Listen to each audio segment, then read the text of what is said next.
was essentially sealed in 3 hours. I was simply amazed at how easily the thing was being managed by Hitler. The question of a guarantee was settled by leaving it up to Hitler to guarantee the rest of Czechoslovakia. Now they knew perfectly well what that meant. Hermann Göring, Reich Marshal of Germany. Quote, "In spite of the hardness and ruthfulness I thought I saw in his face, I got the impression that there was a man who could be relied upon when he had given his word." Neville Chamberlain, first impression of Adolf Hitler. Quote, "Our enemies are little worms. I saw them in Munich." Adolf Hitler. Scene 1. At center stage is a billboard-sized photograph of a smiling British Prime Minister, Neville Chamberlain, standing at a microphone with a piece of paper in his hand. The time, September 1938. The place, London Heathrow Airport. British Prime Minister Neville Chamberlain has just returned from Munich, and he is sporting a broad smile on his face and clutching a paper he is waving in his hand. Triumphantly declares that he has reached an agreement with Adolf Hitler over Czechoslovakia and that war has been averted. His announcement is greeted with tumultuous applause. Neville Chamberlain is the hero of the hour. This is a great moment indeed. Chamberlain has kept Great Britain out of the war and has preserved the peace in Europe. For a while, war had seemed inevitable. In 1938, Hitler decided that it was time to incorporate the Sudetenland into the Third Reich and threatened to go to war if Czechoslovakia resisted. The British found themselves in a quandary. On the one hand, they wanted to stop further German expansion. On the other hand, they did not feel strong enough to fight. So the British, led by Neville Chamberlain, decided to give in to Hitler's demand and sign the Munich Pact, which gave Hitler the Sudetenland in exchange for Hitler's promise that he would make no further territorial demands. The crisis was over, so it seemed. Europe was still at peace. 6 months later, Hitler would occupy the rest of Czechoslovakia. Neville Chamberlain's policy of appeasement would be completely discredited. And in September 1939, war would break out in Europe, and the Munich Pact would forever become a symbol of futility, failure, and a lack of resolve. But what would have happened at Munich if instead of meeting the mild-mannered, timid, and soft-spoken Neville Chamberlain, the Neville Chamberlain known to history, Hitler had met a different Neville Chamberlain, a fast-talking, high-strutting, streetwise dude who would take no bull and say it like it is. But perhaps the result would have gone something like this. End of scene 1. Scene 2. The place, Munich Airfield. Neville Chamberlain is standing next to an airplane. He is met by a middle-aged man in a business suit who offers his hand. Chamberlain ignores the man's outstretched hands. Chamberlain is accompanied by several tough-looking men. If Hitler attempts to grab even 1 square inch of Czechoslovakia without my okay, he'll have to deal with me. Who does he think he is and who does he think he's dealing with? I'm the man, I'm the man, I'm the man, man, man. Who's the man? I'm the man, I'm the man, man, man. And don't anybody forget that. Now where's Hitler? And who are you? I am German Foreign Minister Joachim von Ribbentrop. On behalf of the Fuhrer and the German people, I want to welcome you to Germany. Listen, Ribbentrop, cut the garbage. I'm here to take care of business.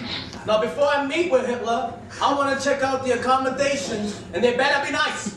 Otherwise, you'll be hearing from me. I assure you that you will be pleased with your accommodations. However, the Fuhrer wants to meet with you now. Now? Listen, pal, I just got here. You tell your boss that I'll be there in my own good time and that he better be waiting for me when I get there, because if I arrive and he's not there, I'll grunt and growl just like a bear. Then cause your boss to feel despair by showing him that I will not scare. Also, make sure to tell him that if he tries to get pushy with me again, I'm gonna give him up to number 5 and make him take a straight line dive and tell him where this situation's at when dealing with this alley cat. Okay? Now let's go. End of scene 2. Scene 3. The lights go on. Chamberlain and his entourage are barging into an office containing a desk and 2 chairs. Sitting behind the desk is Adolf Hitler. Hitler is dressed in a plain military uniform. Standing at either side of Hitler are Ribbentrop and another man, Right Marshal Hermann Göring. Göring is decked out in a full military dress with medals covering his entire chest. I'm here, let's talk, and tell that guy there to keep quiet because I'm here to talk only with you and not to him. You got that? I agree with those conditions, Herr Chamberlain. Now, regarding the issue in question, the Sudetenland should rightly become part of the German Reich, and I'm losing my patience with Venice over this issue. And if you don't take care of this, I will. Listen, pal, I don't know what you're trying to pull, but if you're gonna scare me, you better think again. Now, what are you saying? If I don't help you get what you want, you're gonna start a fight? We don't want to fight. But the Sudetenland is rightfully ours, and we will take whatever measures are necessary to assert our interests in this if this matter cannot be settled amicably. Let's say I agree to your moving in on the Sudetenland. What do I get in return? I will personally guarantee that the Sudetenland will be my last territorial demand. A guarantee? From you? What do you think, I am stupid? Let me tell you something, pal, get this straight. I think that this is nothing but a shakedown. Furthermore, you want me to turn the screws on my friend Benison. That just won't happen, okay, pal? So you better come up with something a little bit better and a lot more reasonable. Otherwise, we have nothing to talk about, and I might as well leave now and not waste any more of my time. Herr Chamberlain, I warn you that if this matter cannot be settled down, the consequences may be grave. Am I hearing you right? You're threatening me? Did you hear that, boys? He wants to bury me. We heard it, boss. We don't like it. Who does this guy think he is? Let's take care of this guy now. Herr Chamberlain, I have the means to settle this matter myself if you do not want to talk. So tell me what you want to do. Listen, pal, don't you even think about trying to strong-arm me? Hey, you're not just talking to me. You're talking to the entire British Empire, of which I am the boss. And if you don't stop trying to threaten me, I'm gonna hit you so hard that you're gonna think you're traveling to the moon. Just remember, we've dealt with tougher guys before and beat them all. Ask Kaiser Bill. He'll tell you. You won the last war because we were sold out by traitors. Come off it, chump. That's a lot of gum. You lost because we beat you fair and square and you couldn't accept it. And I think we let your country off kind of easy considering all the trouble you caused. And now you're starting all over again. What's wrong with you people anyways? One war wasn't enough? Huh? Do you think that we're gonna put up with your garbage forever? Enough is enough already. Back off, pal. And I suggest that you stop blaming other people for what you did to yourself. Now, Chamberlain, I refuse to discuss this matter with you any further. Now, how shall we resolve the Sudetenland problem? Not the way you want to, that's for sure. And if they're trying to be tough, I'm gonna get rough and give it to you like you never got it before. So just be cool and don't be a fool, because if you act, I'm gonna hit you back. Dig it? What is this it that you are threatening me with? You'll find out real fast, man. And just remember, my name is Neville. I'm as mad as the devil. I'm feeling blue and it's because of you. I am a Brit and I'm full of grit, so let's be friends and make amends. If you mess with me, I'm gonna make you flee, so take my advice and try to be nice. But if you want to fight, I'll put out your lights and you'll go down like a silly clown. This ain't no job, so let's have five, because if you don't, I'm gonna sink your boat. We won the war, so don't be a bore, so let's cut a deal, which will be ideal. Who wants to fight to prove who's right when there should be a way to avoid a fray? But if you choose to mind come for me too, I'll call your bluff and show you my stuff. Okay, pal? Are you trying to scare me, Herr Chamberlain? Let me remind you that I have the strongest air force in Europe and showed the world what my air force could do in our operations in space. Listen, pal, you're doing it again, trying to scare me. You think that just because you have an air force, I'm supposed to be afraid of you? We have an air force too! And don't forget about Navy, which I'll float up your nose if you don't stop threatening me. No, I'm running the show, not you. And I'm also in tight with Frank D. Roosevelt, who happens to be a personal friend of mine, so don't mess with me, pal, because otherwise, I'll slam you up and slam you down and swing you round and round and round, and then cause you to get a look that's similar to a worn-out book. And I'm not fooling. Roosevelt wouldn't raise a finger to help You you. think I'm bluffing, pal? Well, you're wrong and you don't know what you're talking about. All I have to do is get on the phone and give Frank a call, and we'd be on you like paper like glue. Herr Chamberlain, I am not convinced. I don't care what you think, okay? Does that also apply to the Sudetenland question? Yeah, it does. Until you come down to earth and make a deal that won't insult my intelligence. Listen, pal, you wanted this meeting, not me. That's why I flew here at my own expense to try to work things out. And all you've said so far is that you're gonna start something if you don't get your way. And I'm telling you right now that That won't work with me, and I have the muscle to back up what I say. Now I know you're bluffing. We have 5 times as many planes as you and 3 times as many tanks. There's no way that you could defeat us in a war. I don't know where you get your information, but you're being sold a bill of goods. Great Britain's the most powerful country in the world. And if you don't believe me, you better think twice before starting something with me, because if you do, I'm gonna punch your nasty head until it's like a club of lead, then drag you to the filthy ground, and then make sure that you're never found. And this ain't jive. Big talk. But talk is cheap. You sound just like a Hollywood tough guy. What are you saying? That I'm putting out an act, or that I'm joking or something? Well, listen, pal, I'm not acting, and if you think I am, then you better think again. If anyone's acting, it's you, with your phony baloney yapping about how you're gonna save Germany. What a bunch of garbage. I speak the truth! You're talking garbage! And who'd you think you are anyway? Some kind of messiah who's gonna lead Germany to some promised land at somebody else's expenses, no less? Get off it already, pal. You're way off course, and you're leading your country down the road to major problems, and you better stop yelling at me right now. My program will benefit all the German people who were previously wronged by your country after the war. Stop talking to me like I'm a fool! We didn't wrong anybody, okay, pal? And all this guff about wanting the Sudetenland is just a part of a crazy scheme to make yourself the big honcho in Europe. And I just can't allow that to happen, because if it does, it's gonna lead to problems big time. Says you. That's right, says me. And if you yell at me again, I'll hammer you real good and hard and mash you into a pile of lard. If you ever yell at me again or say bad things that do offend. So chew on that, pal. Big talk, Herr Chamberlain. But nonetheless, your empire has become nothing but a paper tower that could never defeat the Reich. Oh yeah? Yeah. We'll see about that. Call London and get me the Minister of War. You'll think that you can bully me? Well, I'm John Bull, not you, and I've had enough of you. So you better give me lots of space, or I'll knock you into another space. And then I'll smash you all about until you're a pile of sauerkraut. Please calm down, Herr Chamberlain. There's no need to do anything rash. Okay, pal. But you better watch what you say to me, because I'm the mayor, the big honcho, the big shot, and I always get my way, and not two-timing clown like you is gonna tell me what to do or how to do it. So you want the Sudetenland? What are you willing to give in return? You better come up with something nice that I can touch, see, or spend. I don't know what you're talking about, Herr Chamberlain. The Sudetenland is rightfully ours, and I don't think I should give you a thing. Listen, pal, what's your problem? Do you think I'm gonna give you something for nothing? What do you think about that, boys? That guy's batty! He's dreaming! Let's take him out now! Who does he think he's talking to? My friend, you are very difficult to deal with. First of all, I'm not your friend. Second of all, you're the one who's difficult to deal with because you don't want to deal. All you want to do is take without giving anything in return, and you're trying to get me to do the dirty work for you because Venice is telling you where to get off, and I don't blame him.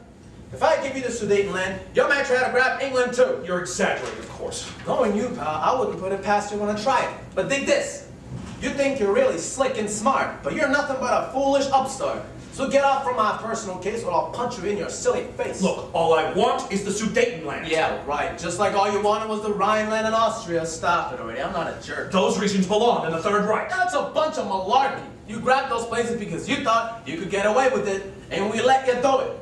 That's over now. Now it's time to deal, and I'm the man to deal with, okay? So let's talk. I have nothing to offer except the promise of peace. Who are you? The angel of peace? What a joke! You better come up with something better than that because I'm beginning to lose my patience with you. Herr Chamberlain, you have nothing to fear from me. We should be allies. You should be worrying about the Russians. Why? Are the Russians making a move on Czechoslovakia?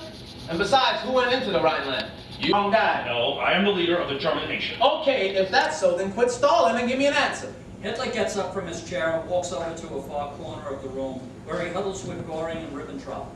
A few moments later, the huddle breaks up and Hitler returns to his desk and sits in his chair. In exchange for the Sudetenland, we are prepared to enter into a secret alliance with you against Russia. You're nuts! I don't want to fight Russia. You're giving me nothing. And when the Russians find out about this, I'll have Joe Stalin on my back. Don't you want to destroy Bolshevism? Listen, those commies make me sick, but that don't mean I'm going to join a skunk like you to attack Russia. And knowing you, you'd sell out the commies the first chance you had. And of course, you'd do it behind my back. Right? I would never do anything like that. Yeah, right. So tell me something else. Herr Chamberlain, what do you want me to say? What about giving back some of the land you grabbed? What are you talking about? The Rhineland, for instance. The Rhineland is German territory. Oh, yeah, that's right. But who said you could put your troops there? We had every right to do that. Without first talking with us. That is correct. The reoccupation of the Rhineland was a purely defensive... That's baloney! Who'd you think was gonna attack him? France? After the beating they took in the war, France isn't about to attack anyone. So let me tell you something, pal. The Rhineland ain't no silly joke, and I'm not a simple, stupid bloke. So get your flimsy story straight before things heat up and it becomes too late. Okay, pal? I will not discuss the Rhineland. Oh, really? You will not try something like that again? I dare you. We'll hit you so hard that you'll be running back to Austria where you came from. Hey, Chamberlain, I'm getting tired of your insolence, and if you keep this up, I shall end this meeting now and resolve the Sudetenland question. Well, I've had it with you too, pal. And if you don't back up for me right now, I'll treat you like a punching bag, which I know will make you sink and sag. Then I'll kick your body all around until you're slinking like a depressed hound. And don't think I won't do it. Chamberlain walks around the desk with fists clenched and takes several steps towards Hitler, who alarmed starts backing away, visibly frightened. Göring then steps in between Chamberlain and Hitler. Please, Herr Chamberlain, go back to your chair. I'll speak with the Fuhrer. Okay, pal. But tell your boy that if he opens up his mouth again, to me, I'm gonna treat your silly little guy like a flimsy nothing two-bit fly by flicking him onto the floor and then sweeping him out through the door. You tell him that. Chamberlain returns to his chair and sits down, while Göring and Ribbentrop take Hitler aside and again huddle. After a few moments, the huddle ends, and Hitler, more composed, returns to his chair. Perhaps, Herr Chamberlain, there's been a slight misunderstanding. What are you talking about? I got no problem understanding you. You're nothing but a conniving bully who's trying to push me around, and I don't take that. You try a Rhineland stand on me, and I'll make you pay. Big time. The Rhineland matter is closed. No way, pal. Let's give back time. First, get your troops out of the Rhineland, and then we'll talk about the Sudetenland. I can't do that. Why not? You have no problem putting them there. Rhineland is part of the Reich, and you have no right dictating where I should station my troops, especially in my own country. Correct me if I'm wrong, but I seem to remember that after the war, your country, as you put it, agreed that there be no German troops in the Rhineland. Is that right or wrong? Germany was coerced into agreeing. Coerced nothing. You started the war, and you Germans showed that you couldn't be trusted. So for your own good, we insisted that there be no troops in the Rhineland so you Germans wouldn't be tempted to start trouble again. But now that your troops are there again, you're just going to be starting trouble again. I only want what is rightfully Germany's. Yeah, and whenever you Germans say that, I say to myself, here we go again. More whining, more complaining, but you better not try anything stupid with me because I'm not a puny little lamb. And I've got myself a real good plan to ruin your home and smash your clan if you keep on messing with the man. And I'm not joking. Please take care not to forget who you are talking to. Who are you, the Fuhrer? Big deal. You don't impress me. You think you're hot stuff, but you're nothing but a phony, a fake, and a fraud. And you think that you're gonna push me around? You better think again. I speak for all the German people. You're dreaming, pal. You're just speaking for yourself and your lackey clowns. If you speak for all the German people, then why'd you need all those concentration camps of yours? We must re-educate those elements among our people who are interfering with the creation of our new social order. In other words, pal, if someone says that you're full of hot air, you put them away, right? Isn't that what you like to do with me? I have no desire to, as you put it, put you away. I respect you as the leader of a great nation with whom I wish to arrive at an understanding. You're only saying that because you don't have the muscle to get me in line with your program. So, you gotta talk with me because you know that if you try to pull something fast, I'll put you down in less than 3 and hit you with a big oak tree. And then I'll make you want to flee if you try to mess things up with me. There is no need to threaten me. Furthermore, our complaints are legitimate. Your country and your allies inflicted severe deprivations on the German people after the war, and your unfair and dishonorable treatment of us must stop now. We all suffered after the war. A war you people started. You people knew what would happen if Austria started something with Serbia. So what did Kaiser do? He gave Austria the green light to mess with Serbia. Thank you very much, Germany. And for a country that is so deprived, you seem to be doing pretty good for yourselves. Your real gripe is that you can't accept the fact that you lost the war. So instead, complaining about the Versailles Treaty, why don't you get that chip off your shoulder and get it through your head once and for all that Germany lost the war? You're crazy, and I don't have a chip on my shoulder. I'm crazy. Listen, pal, you better mind what you say to me. You take the Rhineland, you take Austria, now you want the Sudetenland and you're calling me crazy? I'm not crazy, you're crazy. The Versailles Treaty was a disgrace, and we will no longer tolerate being treated as a second-class nation. Second class nothing. You're no class without class. You wouldn't know what class was if I put it on your lap. You Nazis are incredible. Y'all think you're better than everyone else and that we owe you something? But you better think again, pal. We don't owe you anything, understand? As a Nazi, you're an incredible bore. And if you're just plain rotten to the course. So before you talk, just watch what you say, or the time will come when I'll make you pay. So just remember that, Mr. No Class. No class? Me? Look who's talking. That's right, pal. I can talk. You have no class. Compared to you, I'm royalty. Where'd you come from? Huh? The streets, right? Then you're always going around beating up people and burning boats and making a mess of things. Is that supposed to be class? A young woman rushes into the room. She is about 25 years of age, attractive but not beautiful, wholesome appearance, neatly attired in a dress, shoes, etc. My Führer, I heard the commotion. What is the matter? Everything is fine, Eva. We were just having a friendly disagreement. Disagreement, you say? Ha! I'd say it was more like an out-and-out fight. By the way, who's that dame? This is Eva Braun, my personal assistant. Personal assistant, my foot. She's probably nothing more than one of your floozies who like being around you because you're so weird. What are you calling weird? And who are you calling a floozy? I'm calling you a floozy because I know a floozy when I see one, and you definitely fit the bill. And I'm calling you weird because... Fucking us, and let's get down to business. Oh, now you want to talk some more business. Well, I have other things on my mind. Like what? Like showing your lady friend here what a real man is like, because I know a pansy like you ain't showing her jive.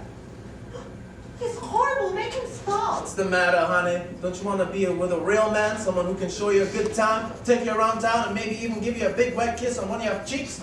Huh? So what do you say? Herr Chamberlain, Eva is my woman, so stop coming on to her. Hey, pal, what are you getting so upset about? All I'm trying to do is be polite. What's wrong with that? Or maybe you're feeling left out. Hey, what about this? Maybe we can have a little threesome action. That could be fun. There, my little tomato. Look what you've done. You've upset her. Oh, there, my little tomato. She'll live. Boy, you're trying to swindle me out of the sedating land. I'm supposed to be careful not to hurt this girlie's feelings. One has nothing to do with the other. Says yo, and tell your doll to turn off the waterworks. It ain't working with me. You're a brute. And you're a fool. What do you see in this guy anyway? He's a genius. A man who can solve all of Germany's problems. And above all, he's a gentleman. No, I know, you are loony. Are you feeling better now, my little dumpling? Little dumpling, don't make me bark! Yes, my Führer. I'm all right now. As for you, sir, you're nothing but an unmitigated cat. Oh, stop putting on airs, you silly twerp. Why don't you just get out of here? If I wasn't a lady, I'd let you have it. Oh, well, you're not a lady, so stop your gabbing and get lost already.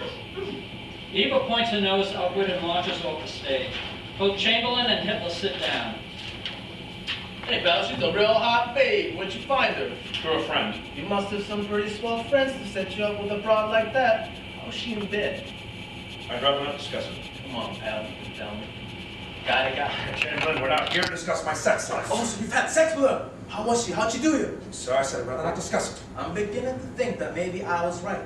That you are a pansy, and not man enough to handle a woman. I'm not enough for her, if that's what you mean. Thank you. Then prove it, bro. Or is she just some kind of window dressing to make you look macho? That's for me to know and you to find out. Spoken like a real sissy. And I'm supposed to take you serious? That's right, because I'm the Fuhrer and I'm in charge. You may be in charge of Germany, but it looks like you need some help taking charge in the bedroom. By the way, is that why you're so rough on your people? Hmm? Throwing them into jail, arresting them when they say things you don't like, you know? Things like that? What do you mean? Like you're taking out your frustrations on your people because you're not getting enough of, you know, what? My actions are based purely on what is best for the state. We have to take certain measures to maintain order in the country. Some of our methods may be harsh, but the problems are formidable. Mister, I have no idea what you're talking about. You people talk about law and order when all you're doing is legalizing disorder And riling up people and making them feel sad. That's not order in my book. They're just power-hungry fakers looking to pull the wool over the people's eyes so they won't know what you're doing. I don't know who's worse, you or Stalin. How dare you compare me to Stalin? My party is supported by the mass of the German people. Can the same be said for the Bolsheviks? You're both gangsters. All the both of you know is to blow people away when they don't agree with you, and that's why you want to do it with me. Well, it ain't gonna work, pal. Get it? I'm not trying to force you to do anything. I want to talk. You're just looking to distract me while you're trying to set me up. But I don't like it, so you better stop it, because you'll be going down inside of 4 if you push and hassle me some more. And that's the truth to the real hardcore. and a fact that you best not ignore. So you better talk to me real straight, or it may become a little too late to keep the lid on that rusty can so that the crud won't hit the spinning fan. And if you think that I'm not right, you might as well just fly a kite and tell me, Nev, have a real good night. Tomorrow we're gonna have a fight. That certainly would be sad indeed, that you know that you be taking the lead and starting something we don't need, but for which you've planted a big ripe seed. So what I say, do keep in mind, or I may become a little unkind and put you in a real tight bind, which will make you feel like you're in a grind. I wish that things were not like this. I prefer goodwill and peace and bliss. But sometimes that just cannot be when two parties cannot agree. So please, quit goofing and jiving me like I'm some kind of foolish enemy. But if you don't want to be my friend, you're going to be finished big time in the end. You now have my direct warning. My scorn and anger is now forming. So tell me what you're going to do. The rest is now all up to you. So don't mess with me. Why must you keep yelling at me? I'm only copying your style, pal. I do not yell. I speak forcefully. To me, it sounds like yelling. What do you think, boys? Yeah, boss. The guy's a yeller. Boy, does the guy yell. What a blabbermouth. Well, my boys thinks you yell. Well, who cares about that anyway? And besides, that's not what we're here to talk about. That's right. Hell, we're here to talk about you trying to grab one jerk. That's not yours. No, that's not the issue. We're here to talk about readjusting the borders of the German Reich to conform with the legitimate national aspirations of the German people. Would you mind translating that highbrow googly gook into something I can understand? Of course, Rich. To put it simply, You're calling me simple? I did not say you were simple. Well, okay then, but you better watch what you say. Of course, generally. As I was saying, to put it another way, we feel that there is a region of Czechoslovakia that rightfully should be a part of Germany. Why didn't you say that in the first place? So we're back to talking about the Sudetenland again, right? You see, I'm able to put one and one together, too. Now you have me confused. What are you trying to say? I was just trying to show you that I knew what you were talking about when you said something about a region in Czechoslovakia. Permit me to ask something personal. All right. How did you become Prime Minister? I became Prime Minister because my pals in the Commons said that I should be the boss. They came to me and said, Neville, old pal, we want you to be the boss. And I said, okay, boys, I'm the boss, and don't forget it. But if you guys do forget it, I'm going to take you all right to the mat, like a nasty honorary alley cat, and pull you guys by your dirty ears until you be making lots of tears. And that's how I became PM. What about you? How'd you become Chancellor? I was appointed by President Paul von Hindenburg. I heard that Hindenburg was spaced out when he made you Chancellor. What do you mean by spaced out? Lost his marbles, loose screws in his head, not all there. In other words, pal, maybe he didn't know what he was doing when he made you Chancellor. I resent that. What's the problem? You got in, pal. That's what counts, right? So what's the big deal if the guy didn't know what he was doing? For all you know, maybe he thought that you were Kaiser Bills. Sir, President von Hindenburg was in complete control of his faculties when he appointed me Chancellor. Give me a break, pal. Why would Hindenburg want to make a jerk like you Chancellor? You being Chancellor is a laugh. You're not exactly Bismarck. What's wrong with me being Chancellor? Everything, pal. Like what, Everything. for example? Like you're nobody and you're a loudmouth weirdo who belongs in the loony bin with all your crazy ideas and the way you rant and rave all the time. Am I ranting and raving? No, because I won't let you push me around, so you gotta control yourself. I'm getting completely fed up with You just don't want to hear the truth. You do get out of control. Or maybe it's just an act. I speak for the German people from the heart, and I express what the German people feel. Are you saying that the German people agree with all the garbage that you wrote in Mein Kampf? I embody the spirit of the German nation. What I wrote was inspired by my love for the German people. Now I know you're nuts. A friend of mine who's a shrink told me that you're grandiose. You know what that means? I believe I do, but perhaps you should tell me. What are you doing? Trying to test me? Okay then. Pal, I'll tell you what it means. It means that you have big ideas about yourself that don't jive with the facts. In other words, Mr. Chancellor, you think you're a guy who's been given some kind of important mission to change the world, but it's all in your head. Okay? Did I pass the test? I just want to make sure that you understood what the word meant. I bet you didn't know what it meant, so you figured that you'd try to make Make me look stupid. But I fooled you, right? You're an intelligent man here, Chamberlain. But I assure you that I was not trying to test you. I only wanted to clarify your understanding of the meaning of the word before I responded to your allegation. Again with the highbrow talk. Not only are you grandiose, you use big words too. Why can't you talk normal? Huh? Why all these big words? First of all, I am not grandiose. I've been chosen to lead the German people back to their rightful place in the world. The fact that I am the Fuhrer proves that. And as for my vocabulary, I do speak plainly and to the point for the whole world to hear. To me, it sounds like a bunch of mumbo jumbo, and I still think you're nuts. And besides, who made you Fuhrer? The German people, who have put their faith in me to undo the damage caused by the treacherous traitors who sold out Germany to end the war, and then let Germany degenerate into a culturally depraved and politically impotent nation. What do you mean by impotent? Do you Nazis have a sex problem? I was talking about sex! I'm talking about the national aspirations of the German people! You should have said that in the first place. As I was saying, Germany had become completely degenerate and needed a strong leader who would end the political chaos that had brought Germany to her knees and who would direct the energy of the German people toward the creation of a new German state to replace the wreckage left behind by the Weimar regime, which was led by a clique of banal politicians. You think I'm a banal politician? I would never suggest such a thing. Let me tell you something, pal. I'm proud of being banal, even if I don't know what it means, because if being banal to you is something bad, then it really must be something good. By the way, are you a commie? Am I a commie? Yeah, why not? You're always complaining about rich people, so doesn't that make you a commie? Won't you Nazis call yourselves National Socialists? What do you say? That I'm creating a Soviet state in Germany? What does that have to do with my question? I'm responding to your suggestion that I'm a communist, which is ridiculous. To me, communism must be eradicated from the face of the earth. In Germany, communism is completely outlawed. What are you trying to do? Mess up my head? You're telling me that you got rid of the commies while you're calling yourself a socialist. It doesn't figure. I can assure you, Herr Chamberlain, that I am not a communist, nor would I want to have any dealings with them. Oh, really? I bet you. You get something out of it if you deal with them. That will never happen. Pal, I think you're pulling my leg again. The way you go around telling everybody that you want to get rid of the commies when you're really just like them. Getting rid of the commies in Germany don't mean nothing. You got rid of them because the kind of socialism they wanted wasn't the same as the kind of socialism you want. Which to me is a muddled mess of mixed up muck. I think you like the Joe Stalin kind of socialism better. That's why dealing with you is a joke. I wouldn't be surprised if one day you and Joe Stalin cut a deal. But whatever. I can't believe anything you say, which gets us back to expecting you to believe you. When you say that you don't want any more turf if you get the Sudetenland. Sir, as head of the German state, I pledge that the Sudetenland will be the final territorial readjustment that Germany will seek. Yeah, and who's to say that you won't change your mind if it suits your purposes?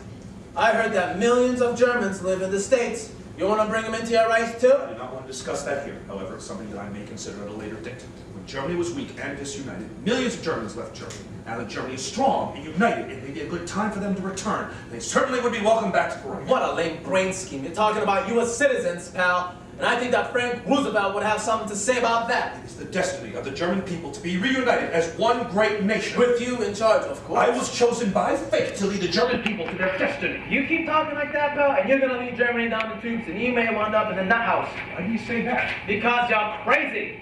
And being the cunning nut that you are, you bamboozled the German people into thinking that you have the answers to their problems, which only goes to show that when people feel desperate or angry enough, they'll believe any garbage dished out to them, even from a creep like you. Now you're calling me names again. It's unbecoming a head of state to talk that Oh, way. excuse me, how'd you talk to Schussling when You heard that he was going to hold that plebiscite in Austria.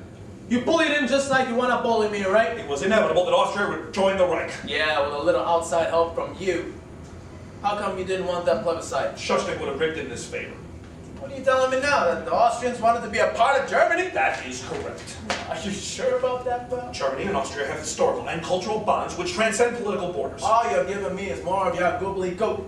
The truth is, pal, is that you grabbed Austria when you thought you could get away with it. No! Schuschnigg was desperate to stay in power and would have done anything to defy the will of the Austrian people. If you don't sit down, I'm gonna pop you. How'd you know that the Austrian people want it? Because the Austrians are a Germanic people. Now you're really pulling my leg. The Austrians are Austrians, and the Germans are Germans. Two separate people. In fact, you're not even German yourself. I am German! I thought the German army was awarded the Iron Cross! So what? That doesn't make you German. You have some crazy ideas. You just don't understand, Herr Chamberlain!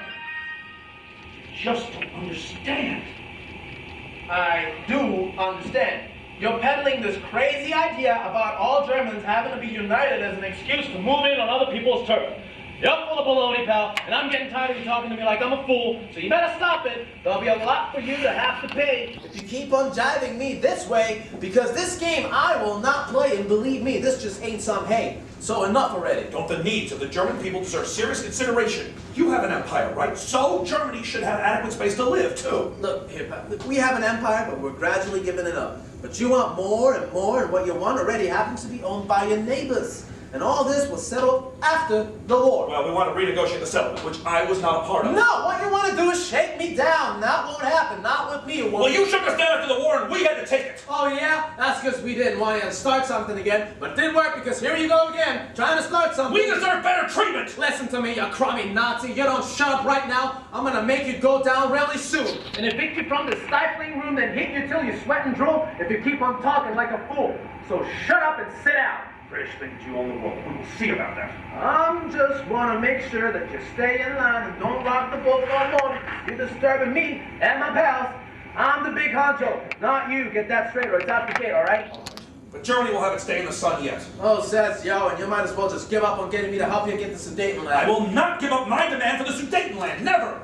That sounds like a real threat, pal. If you try anything, I'm gonna put you down by number 4 and push you through this creaky floor and then pound you more and more and more until you're beaten up right to the core. Putz. You leave me no choice but to use other means to accomplish my objective. Like what? What would you like to know? Ooh, so you wanna play games. All right, I'll play your game, you sap. Our pal here is looking for a fight. Call the airport and tell my pilot we'll be leaving soon, okay? Okay, boss, will do. I'll give you 5 minutes to change your mind. And I'm warning you, if you don't, you'll be making a big mistake. All talk here, Chamberlain. Nothing but hot air. Hot air can burn if it's hot enough, and I'm pretty hot right now. Nothing to fight with except big words. Don't test me, pal. Don't scare me here, Chamberlain. Listen, if you start something, I'm gonna finish it. Oh, yeah? Yeah. You're nothing, a nobody. You better take that back right now, pal. I'm not taking anything back. Chamberlain punches Hitler on the nose. Hitler falls backward onto the floor. Ribbentrop and Göring rush over to Hitler. Gloating over the prostrate Hitler, Chamberlain raps, You really got me truly mad, and how I feel is not a fad. So don't treat me like a simple lad, because if you do, it's gonna be bad. So now you have a clear-cut cue of what I intend to do to you. When you make me feel real sad and blue and mad enough to wanna sue. So get up off that dirty floor so I can knock you down at least once more and show you that I'm really the man and not some garbage in a can. Get up now! Ribbentrop and Göring assist Hitler to his feet and escort Hitler back to his chair. Hitler is holding a handkerchief over his nose. You're lucky that I'm a gentleman. Otherwise, I would have had you shot. Oh, really? That's your style, all right? The threatening, unarmed man, just like to shake down other countries that can't fight back. Come off it, Chamberlain. You British have employed the same methods when it's been in your interest to do so, so don't try acting so superior to me. That may be true, pal, but we're talking about Czechoslovakia, and not some far-off place on another continent. Oh, by the way, I have a plane waiting for me at the airport, so should I stay or leave? It's up to you, pal. All right, Chamberlain, let's keep talking. Call the airport and tell my pilot that I'm not leaving yet. Right away, boss. Will do. We'll get on it right now. Okay, talk.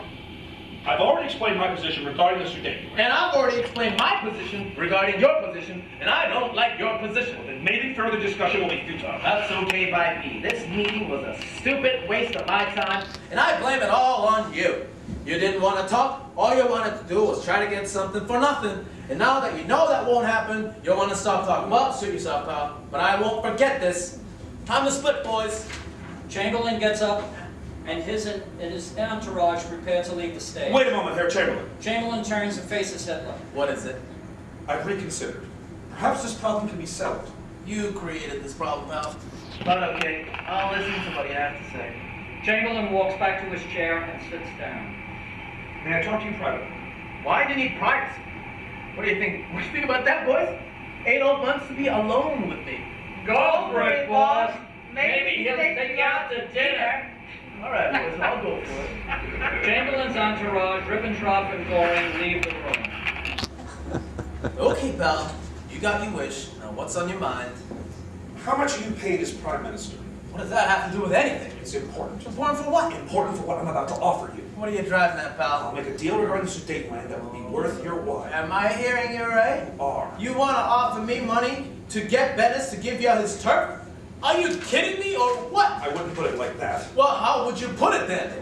Let's just say that I'm offering to pay for the cost of your trip to attend this official conference. In all my years in politics, I never thought I'd ever come across something like this. You really must be desperate to make me one of this deal. So will you accept my offer?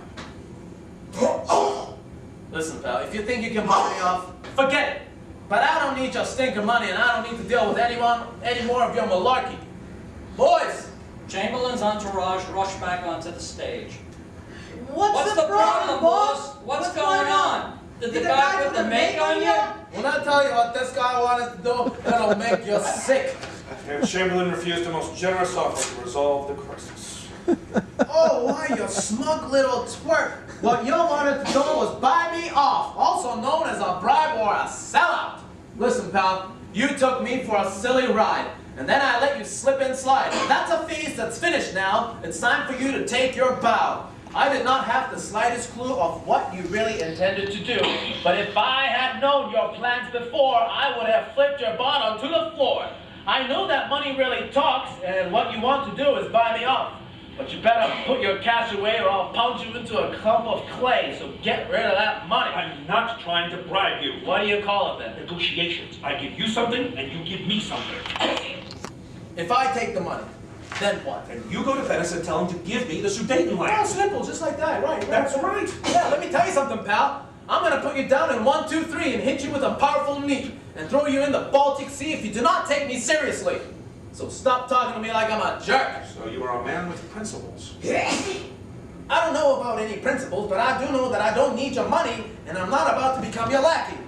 Perhaps I can induce you to come to terms in some other way. Whoa, what's going on here? You want to seduce me? Induce you, not seduce. You better watch your mouth. I'm here to talk, nothing more. If you want to fool around, you better find someone else. You're not exactly my type. What are you talking about here, Chamberlain? Sounds like you want to take me out on a date. Where did you get that idea? From you. You said you wanted to seduce me. I repeat, Herr Chamberlain, I do not want to seduce you. Boy, you sure look funny guy. I thought you have a girlfriend. I do, but so what? So stop coming on to me, man, okay? Completely misunderstood, Herr Chamberlain. No, I didn't. Now I know why you wanted to get together with me. You used the Sudetenland as an excuse to get me here because you have the hots for me. Well, listen, pal, I'm not interested. Period. This is outrageous! Well, it's true. You want to seduce me. How can you say such a thing? Because it's true the way you look at me. What are you talking about? You know, I think you're turned out to me. You're absolutely impossible to deal with! Why? Because I'm hard to get. You're barely testing my patience! Why do you want to mock me? You're doing a fine job mocking yourself, pal. First you have me come all the way to Munich, then you hassle me, and then you deny that you're trying to seduce me. What's with you, pal? Herr Chamberlain, I intended to have a serious discussion with you about issues of mutual interest in both our countries, and you have made this meeting a complete travesty! You want to be serious with me? Are you joking or what? Who can believe anything you say? You're nothing but a two-bit Nazi jerk who wants to push other people around and take them for all their worth. But that won't happen here because if you try that with me, I'll first decide to leave you be and have myself a cup of tea, and then figure out what I should do to make you feel extremely blue. I surely know what you want right now, and it really makes me want to frown. So give it up before you make an irreversibly dumb mistake. To back off now is smart indeed. It's something for which you should take the lead. Because if you don't, you'll become a case if you keep on pushing into my face. So try to put yourself in place where I may have to get on your case and help you get yourself in line and stop being so uncool and unkind. The world really cannot afford to experience any more discord. So just give up this stupid fight because what you're doing simply ain't right. Get my drift? I have no idea what you're talking about. Are you for real? What? Back off now, pal! Understand? No, it's you who's been trying to push me around. How do you figure that? The way you talk to me, your pushing, arrogant, and aggressive attitude, and your unwillingness to compromise. You started all this. It's you who wants the Sudetenland, not me. And you want it for nothing, which to me amounts to a shakedown. So listen, pal, stop looking for trouble. Nobody wants to fight Germany, but if you want to make trouble for me, I'll defend myself and my country because what you're doing is just plain wrong. You want the Sudetenland. Deal with penance yourself. But if you two guys strike up a deal and I don't like it, you'll be hearing from me and I'll be in no mood to talk, okay, pal? You're making a big mistake here, Chamberlain. Says you wanted to help me. You wanted me to help you rip off Czechoslovakia, and I just won't do it. If that's how you feel, then we have nothing more to talk about. Guess not, pal. Boys, it's time to go. Go home. Okay, boss. We'll take care of everything. Before I leave, I have one more thing I want to tell you. I know now that you're really sick and that you need a good, swift kick. Because what to you is a serious gripe is to me nothing but a phony hype. I came to you to talk things out, but instead you had a nasty pout, which made me want to bash you down and treat you like a silly clown. So who knows what is in store for the world, which is in a real uproar. And what has happened here today is the start of a truly tragic play. Eva Braun enters the room. What is wrong, my Führer? Is he still being nasty? Mr. Chamberlain is being very difficult. First, you address me as Mr. Prime Minister, and second, it's you who's being difficult, not me, you crazy nut. Don't speak to my Führer like that. You're the greatest man in the world, the leader of a new order that will bring peace and prosperity to Germany and Europe. Lady, when I first met you, I thought you were nothing but a dipsy-doodly dame, but now I know you're just as messed up as he is. Stop calling me names and leave my Fuhrer alone. He's my man, my love, my everything. Heil, my Fuhrer, heil. I say it with a smile. You're such a big, strong man. It makes me poop in my pants. When you scream and yell, it makes the whole world quell and causes me an itch that makes me act like a witch. It makes me act like a witch. And then I think and smile, 'cause knowing all the while that you're a special man who's the leader of the land. Adolf, Adolf, my Adolf! Girl, there is something definitely wrong with you. What's the matter? You need your woman to defend you? Leave him alone, I say. He's done nothing to you, you brute. Adolf, my little poopsie. I love you, I love you, I love you. Poopsie, I call him Poopsie, 'cause we make Poopsie while he talks of war. Poopsie, he's such a Poopsie. And let me tell you, he's not a bore. He's not a bore, right to the core. That makes me say once more.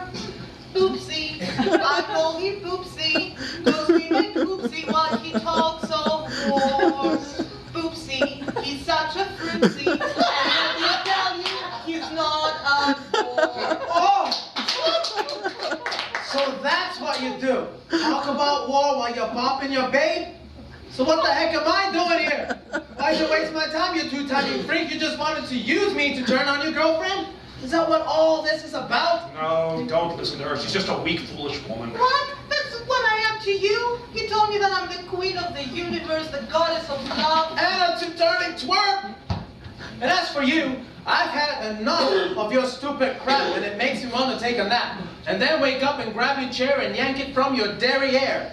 You're nothing but a wussy wimp who's wasting time with a full-time twit. While things are brewing and getting hot, you're just the guy who's hot to trot. But you better try to get things right, or things won't be good in the light. As I go home to get prepared to kick your butt out of your underwear. So get lost, goodbye, and remember these words. I'm the boss, I'm the man, and I'm the king of the world. Yeah, I'm the man, I'm the man. Who's the man? I'm the man. Who's the man? I'm the man. I'm the man, man, man. Right on. And that concludes the play.